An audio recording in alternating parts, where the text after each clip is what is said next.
went to college, I went without any sense of joy in education.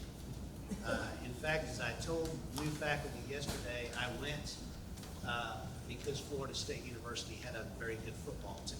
That was the entire. In fact, I arrived and found out they did not have the major I wanted because I had that little curiosity about education.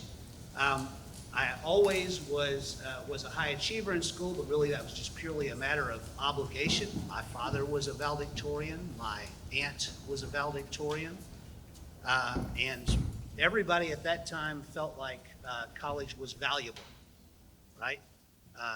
Valuable on its own merits.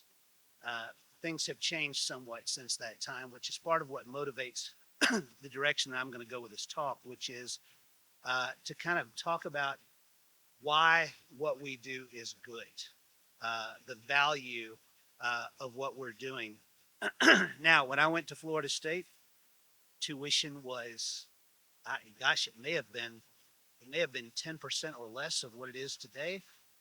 Even adjusted for inflation, much less. The library had virtually no computers. There was no Wi-Fi. They posted our grades openly in hallways using our social security numbers.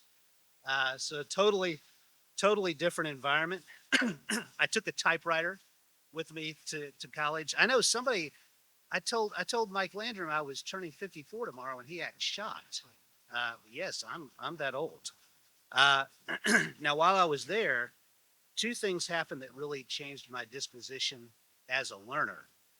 First, I became a Christian, thanks to the Ministry of InterVarsity Christian Fellowship and their ever-present book table. Read a book that I talked about in chapel, Between Heaven and Hell by Peter Kreeft. I strongly encourage that if you have people who are maybe interested in learning more about the gospel. And I don't know how many people really say this, uh, but for me, the growth of my intellect accompanied the growth of my faith.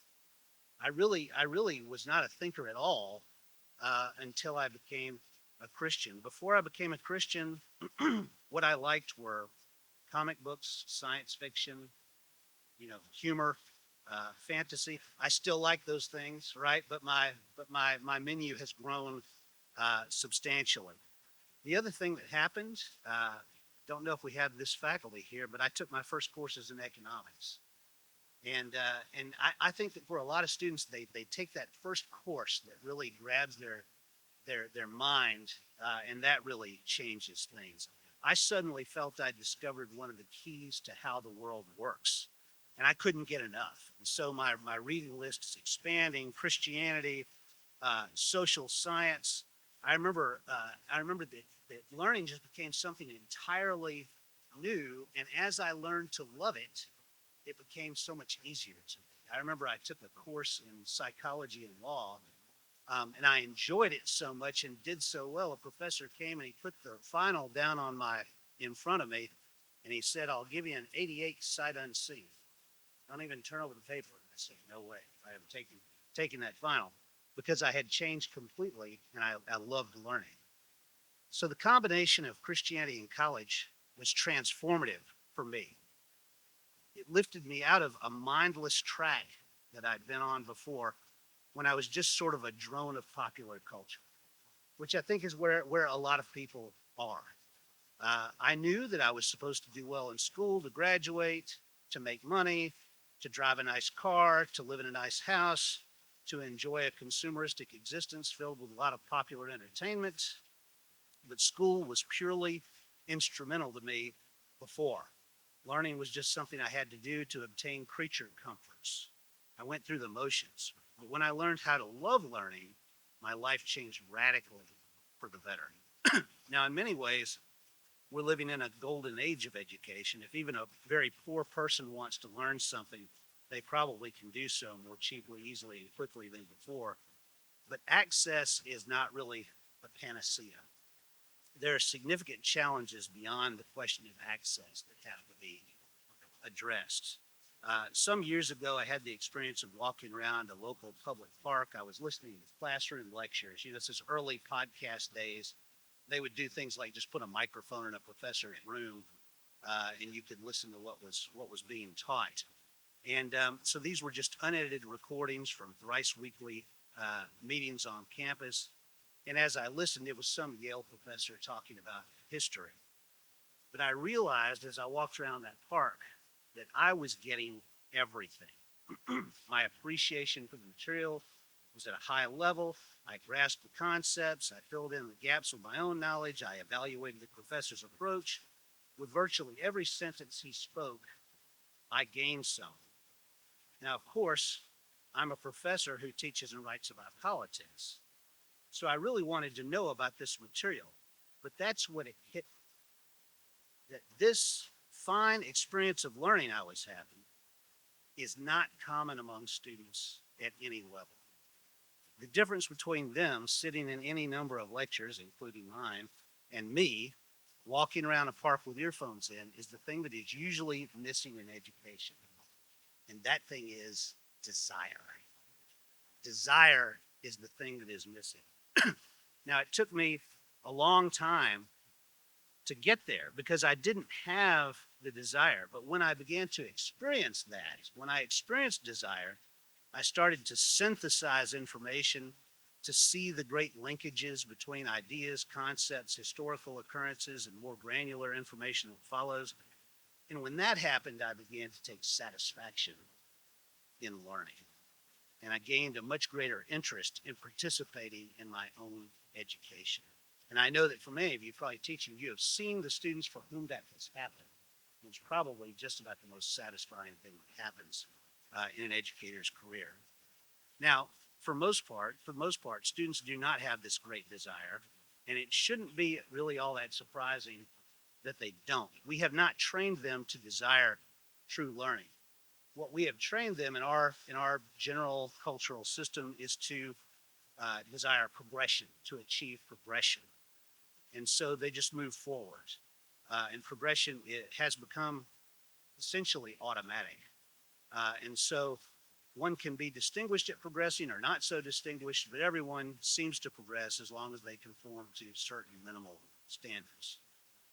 Now, as a college professor and kind of having this insight about desire, on the one hand, it seems like a great discovery, and on the other hand, also a great challenge.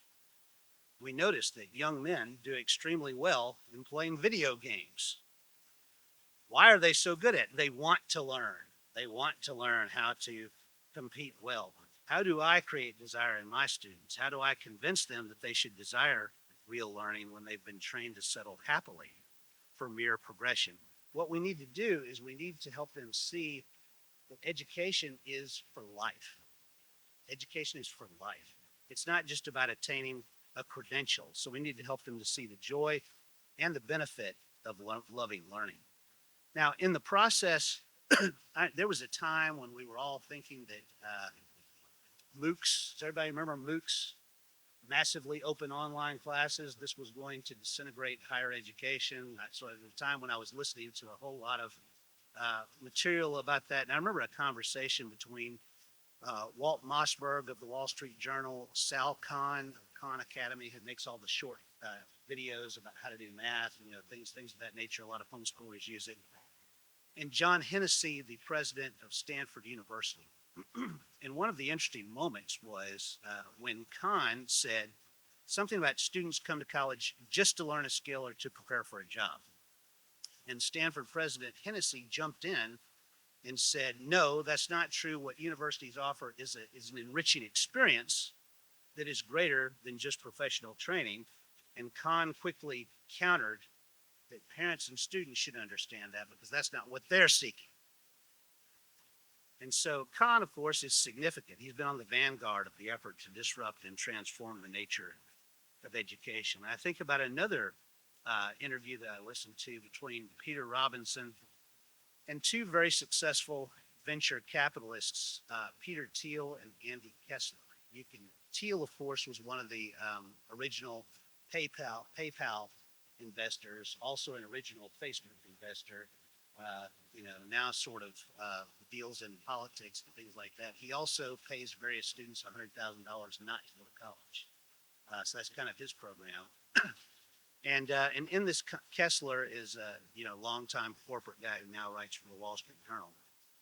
And in this conversation, Kessler and Thiel basically agreed that the only value of college was as a sorting mechanism for intelligence. That basically, that somebody had gone to Harvard or Yale, the only thing that was valuable about that was that it proved that they could get into Harvard, right? Setting aside any actual value of the education obtained at those places. And it's I'm kind of shocked by that, particularly from Peter Thiel, uh, because he went to Stanford. He studied philosophy as an undergrad, um, and law as a graduate student. And first of all, I have to say that his learning does not seem to have harmed him at all. Uh, Zero. The opposite of that, right? But second, if you listen to him on all these podcasts that he does and things like that, he still retains so much of what he has learned, and it has shaped his thinking. He's still talking about these philosophers that he studied and things like that. So it's almost as though he's not even conscious of what he gained during that time. But regardless of what Thiel thinks or what I think about Thiel, I can tell you what I know, which is that it would have been disastrous for my life to have simply been sorted by intelligence and then to have been farmed out to an employer who wanted to take a chance on a good standardized test taker. I would have missed so much. Not only would such a system of life have done away with a path that resulted in my conversion, my marriage, and my profession, but it would also have done away with the experiences that helped me to jump the sociocultural track. And what do I mean by the track I jumped? I mean that without education significantly leavened and in fact ignited by Christianity, I would have remained a person who is completely subject to the popular culture of my country. And I don't say that to despise my country. I love my country. I'm grateful every day that I was born in the United States. And I'm proud of important things our nation has achieved, such as helping to defeat totalitarianism in the 20th century. But I also recognize that Augustine was right when he said you can know a people by what they love. And when I ask students what Americans love, they usually say things like sex, food, entertainment, shopping. And I think there's some accuracy to that charge. And I might add to it that I wonder whether we're learning to love conflict and to crave it. Nevertheless, I love my country, but I came to realize through education that there is a greater kingdom to which I want to be subject, which is the kingdom of Christ. And education, in my case, an education leavened by Christianity, helped me to become like the fish who suddenly has the capacity to understand water. And without that, I would have remained a person whose ambitions were largely formed by consumerism. I would have been the person who proudly drives, I won't say a BMW, we like BMWs around here, a person who drives a very expensive car with a bumper sticker that says the person who dies with the most toys wins. Status and hedonism would have been my level and my measuring stick. But education and faith in Christ delivered me from a trivial existence.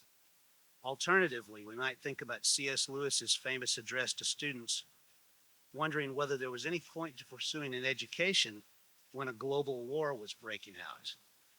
And highly relevant to our profession is the following from that speech.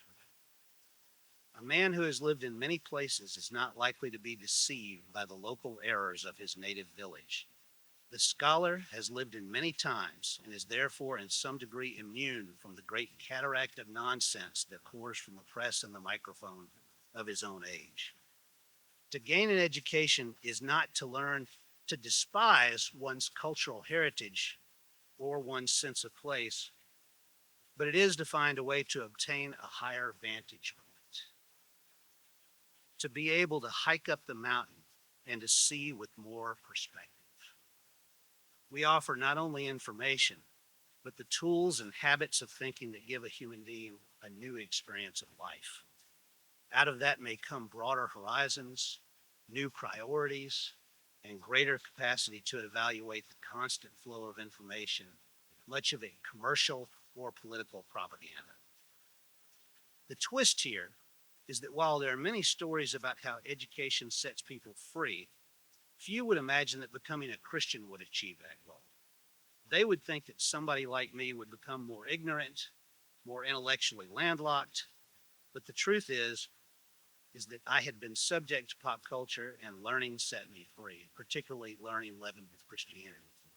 So, Sal Khan asks in an arch way, what exactly is being offered when we speak of higher education? What is being offered is an opportunity to experience and participate in life in an entirely different way. There is a second question as well that goes beyond the individual expectation. What are the cultural stakes involved? Does higher education bear some relationship to things like political freedom and a good life? The answer, of course, is that it depends on how you do it. We hope we are in the track jumping, climb to the top of the mountain and look out with new eyes business. Now, as I tried to think about a way to talk about the advantages of higher education, I found myself looking for a hero, somebody I could uphold, an exemplar. And so it's natural to look to a C.S. Lewis or maybe a G.K. Chesterton, of whom it was said he could write an essay with his right hand, a poem with his left, and dictate a letter to his secretary all at the same time. Or perhaps a J.R.R. Tolkien. By the way, I learned that Tolkien has a following among our deans. I'm on that train too. But if I go in the direction of any of those figures, then I'll be focusing on the liberal arts, which certainly grew rapidly in my esteem as my own educational journey unfolded. I love the liberal arts, but this is not an address given to an audience of liberal arts students and their professors. I'm speaking to the faculty of North Greenville University, which encompasses the liberal arts, the sciences, and professional disciplines. So that means I need a different hero. Who fits the job description of helping us champion the kind of education offered here at NGU, which combines liberal arts, scientific, and professional disciplines, all leavened with mere Christianity? So who will serve as my hero of choice for today? Now, many of you will be familiar with the Forgive Me Beer Company commercials built around the most interesting man in the world. How many of you remember the most interesting man in the world? Okay. His only regret is not knowing what regret feels like. So this man, a virile and hirsute senior citizen, has moved through the century with peerless confidence and style. I have my own candidate for the most interesting man, and that is Peter Drucker. Now, Drucker is known to the world as the author of massive bestsellers in the world of in the category of business management. Before there was a Jim Collins or a Tom Peters, there was Peter Drucker. He was born a subject of the Austrian emperor and worked as an economist and journalist before ultimately becoming a professor in the United States. While I think of him as the most interesting man, he was far more humble about himself.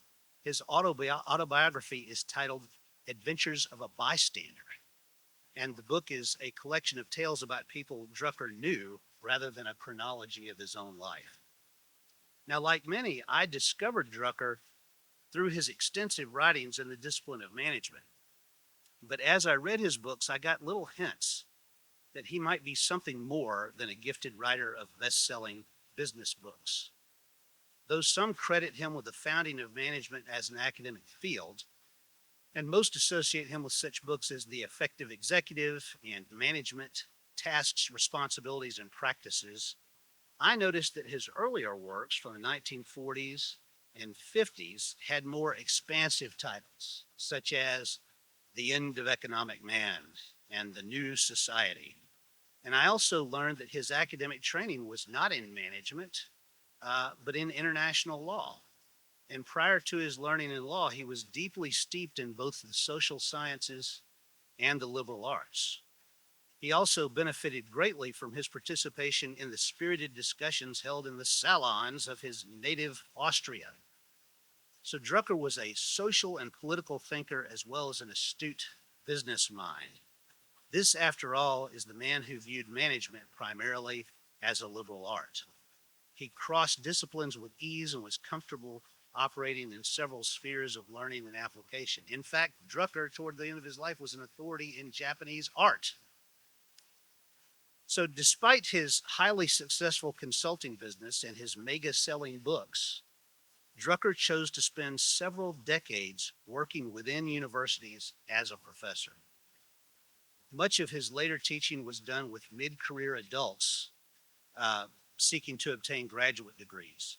He still met his classes, got to know his students, and learned about them as human beings. Drucker was no celebrity who simply parachuted in for a few lectures each semester. Now, had Drucker been present for the discussions I highlighted earlier regarding the value of a university education, he would likely have offered a spirited defense. He was convinced that education taught people how to learn, which was the foundation of functioning well in a dynamic world. And he addressed this matter insightfully in his book, Landmarks of Tomorrow. Whatever does not add to the capacity for sustained growth of personality or contribution is impractical and may indeed be deleterious. That this or that subject adds to a person's ability to get a job or to do well on the first job is not irrelevant, but as a measure of the effectiveness of a long-term advanced investment, it may be the most impractical yardstick, may indeed cost heavily in terms of really practical results. The practical test of education in educated society is whether it prepares for the demands of the world 15 years after graduation. Since we live in an age of innovation, a practical education must prepare a person for work that does not yet exist and cannot yet be clearly defined. To be able to do this, a person must have learned how to learn. So let's return to that challenging question from Sal Khan about what's really being offered. What is really being offered is this: learning how to learn, understanding the importance of learning, and becoming the kind of person who will learn for a lifetime. I do not claim that every graduate will attain that standard, but it will not be for lack of trying on our part. Scholars are lifelong learners. We make it our task to impart that same quality of life to our students. When we succeed, it's thrilling.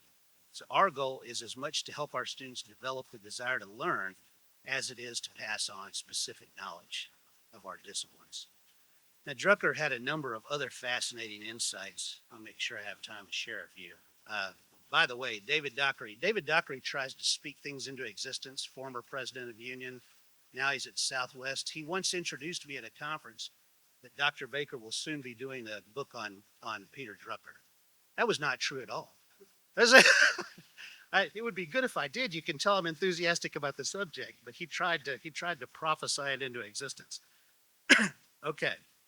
So Drucker's first book, when he was a young man, was sent out by Winston Churchill to large numbers of British officers, and it addressed the phenomenon of totalitarianism from both the fascist and communist sources. That book was called The End of Economic Man. And he made the case that totalitarianism was able to rise in Europe because it gave hope to the masses. Now, that much is not really original. But Drucker went further, arguing that totalitarianism succeeds by creating a parallel life system, typically based on the organizational structure of the official party that both runs alongside and supersedes the economic system. Adherence to the party and its agenda is a new way to excel in life and to redirect one's purpose to a purportedly higher cause. Therefore, the ability to be economically productive takes second place to the merits of party participation. The economic system then must be made to serve the goals of something higher and better as defined by the fascist or the communist.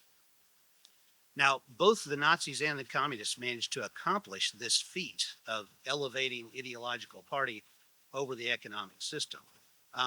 It worked because the masses felt devalued. They felt threatened by what Drucker called the demons of unemployment and depression. And many people accepted this substitution because they did not feel that commerce should determine the shape of society. in this new system, they felt they might be able to live a better life.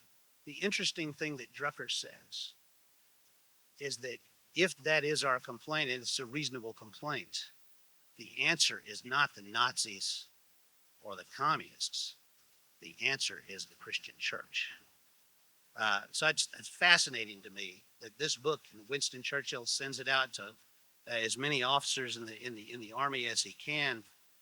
That's the insight, right? That the parallel system that goes beyond modern commerce and labor to give meaning to everyone is the church founded by Jesus Christ.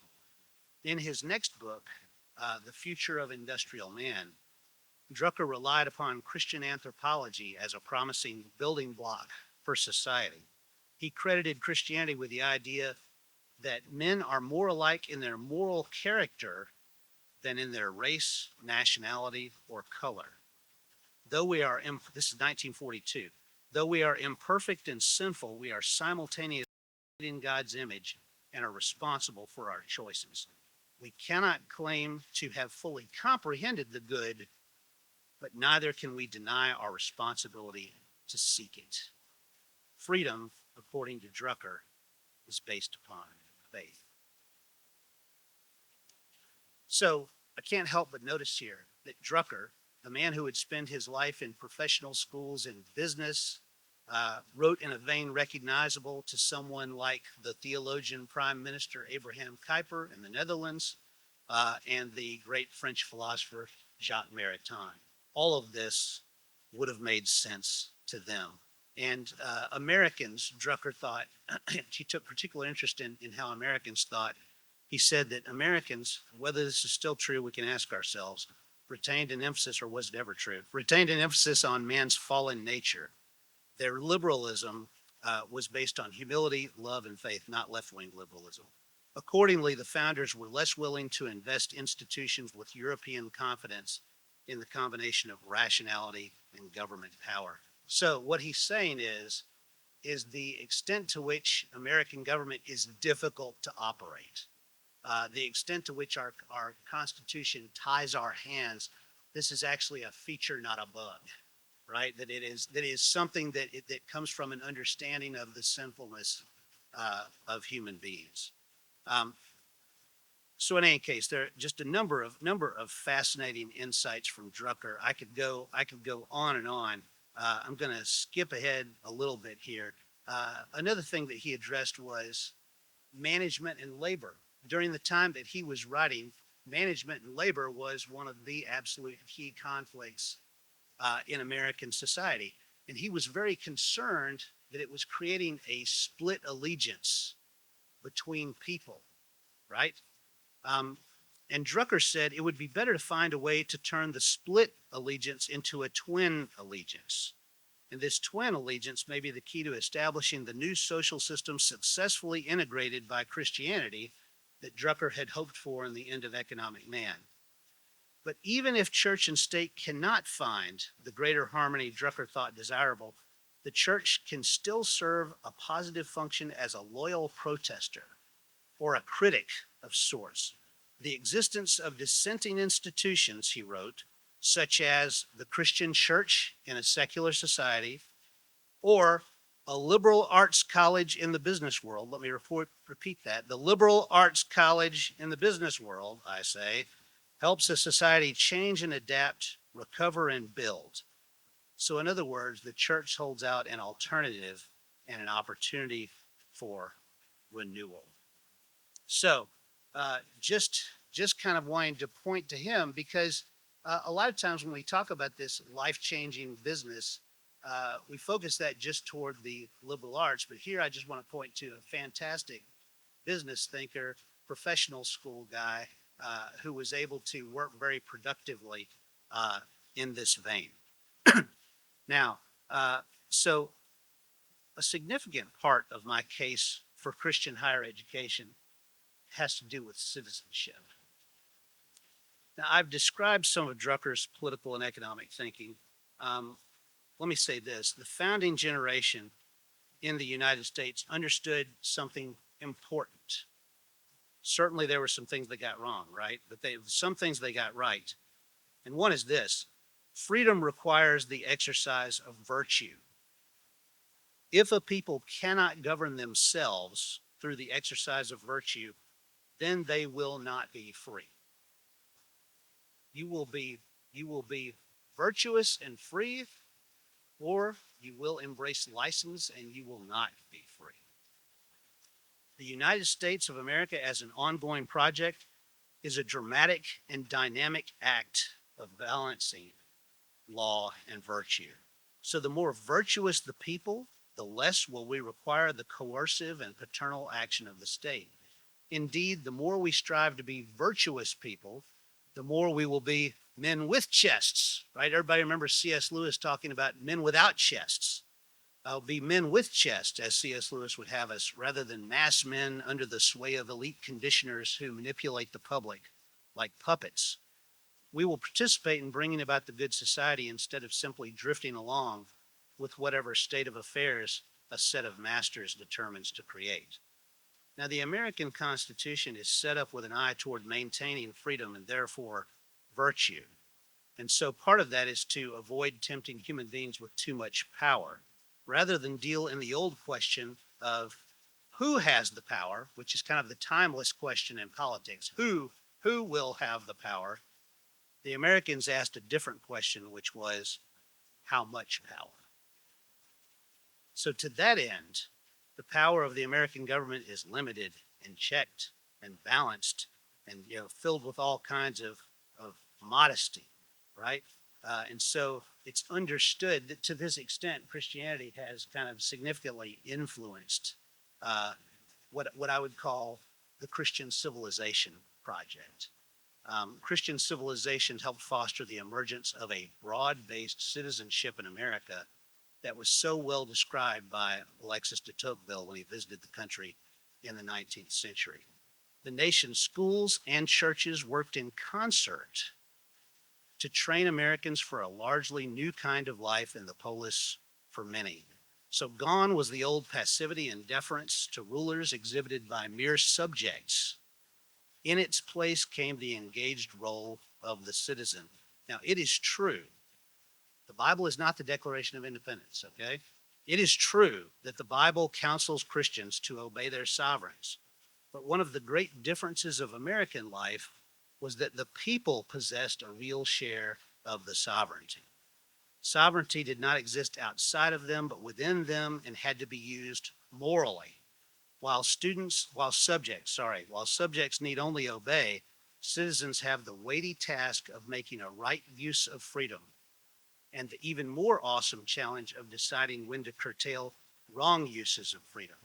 Notably, Tocqueville's famous account held the young American nation to account for their abuses of power towards both slaves and Native Americans.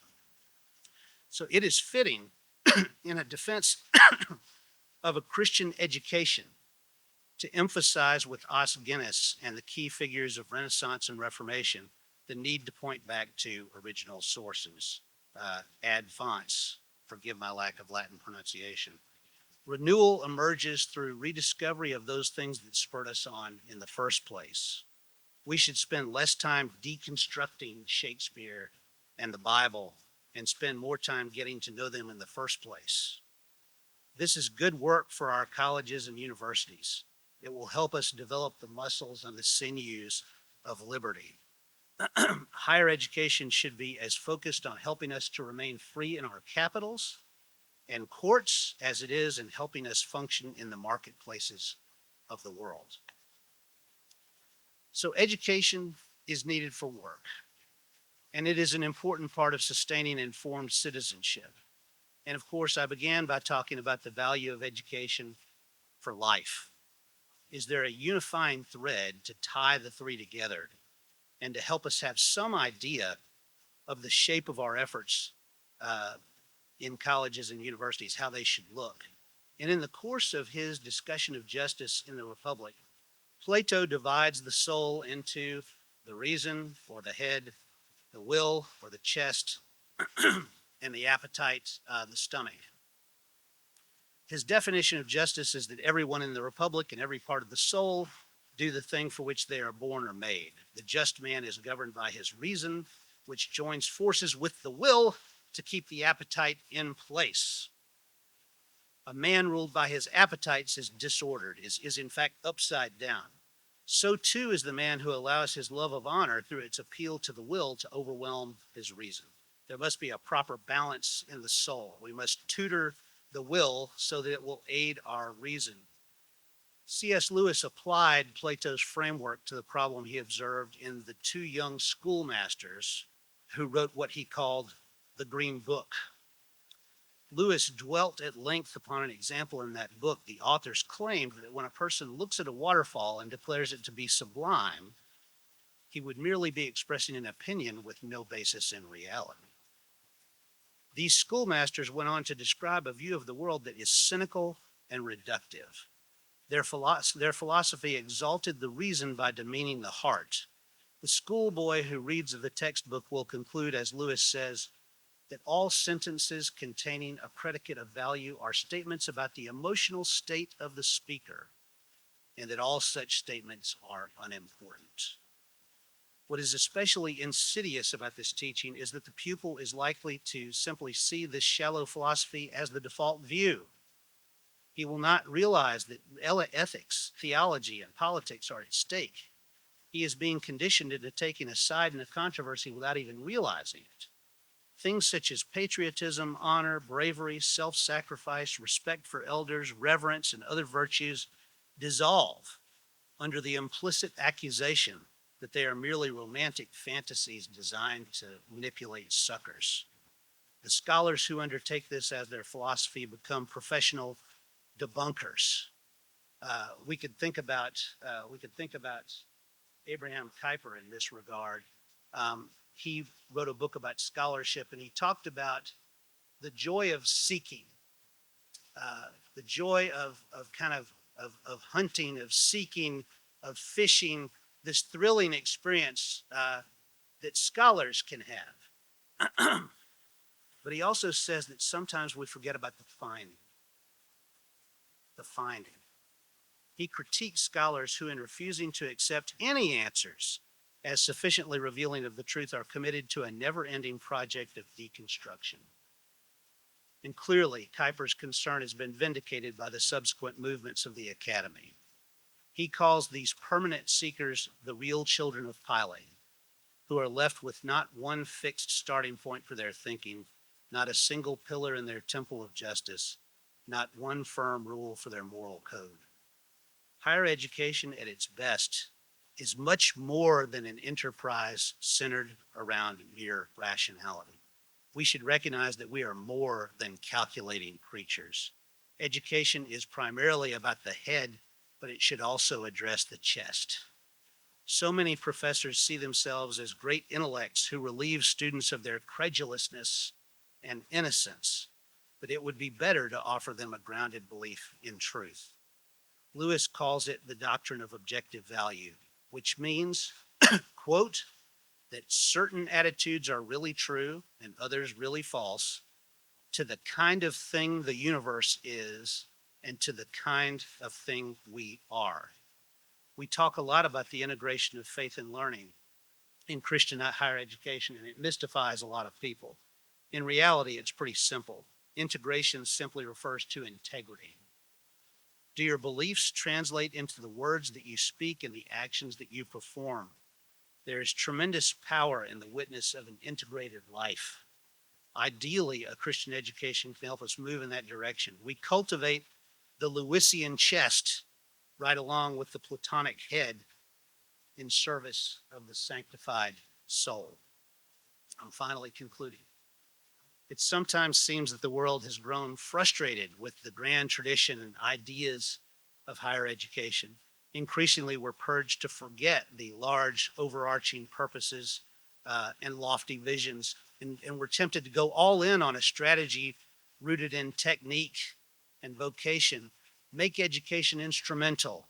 Stop selling ends, major in means. In other words, make education pay or stop wasting our time.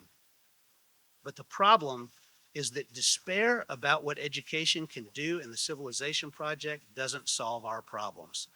How will we prepare citizens for life in a democratic republic? How will we maintain true political ends worth pursuing? How will we preserve liberty if we fail in educating for virtue? What will happen if our stock of cultural capital is utterly depleted? What kind of judgments will human beings make when they are poorly equipped with overconfident heads and shrunken chests? Bad decisions with an inadequate moral foundation prove extraordinarily costly over time, both to individuals and their communities. We professors, we teachers are gardeners who cultivate both the educational soil and the student plants growing within it. We serve our students not by turning them into self-serving skeptics, but instead by fighting the expansion of the wasteland. In so saying, I follow Lewis, who argued, my own experience as a teacher tells an opposite tale. For every one pupil who needs to be guarded from a weak excess of sensibility, there are three who need to be awakened from the slumber of cold vulgarity.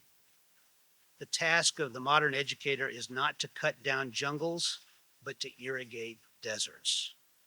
The right defense against false sentiments is to inculcate just sentiments. By starving the sensibility of our pupils, we only make them easier prey to the propagandist when he comes. So in giving this address, my aim is in part to inspire you to continue work that our society seems to question more and more. We are also watching many colleges fail for lack of students. This is a tough time to be a professor in higher education.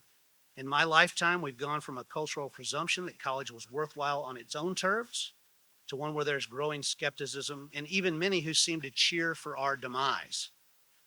Based on what I've said today, I hope you can see the admiration I have for this work and for you who are doing it. My own late pursuit of this vocation demonstrates how the vision of professors and students together in the classroom captured me and wouldn't let me go, and made a huge difference in my life. I had to achieve the goal of making a life on campus myself. And I know that many of you feel that way, and I want to encourage you. We are image bearers serving image bearers, and this is worthwhile work. Thank you.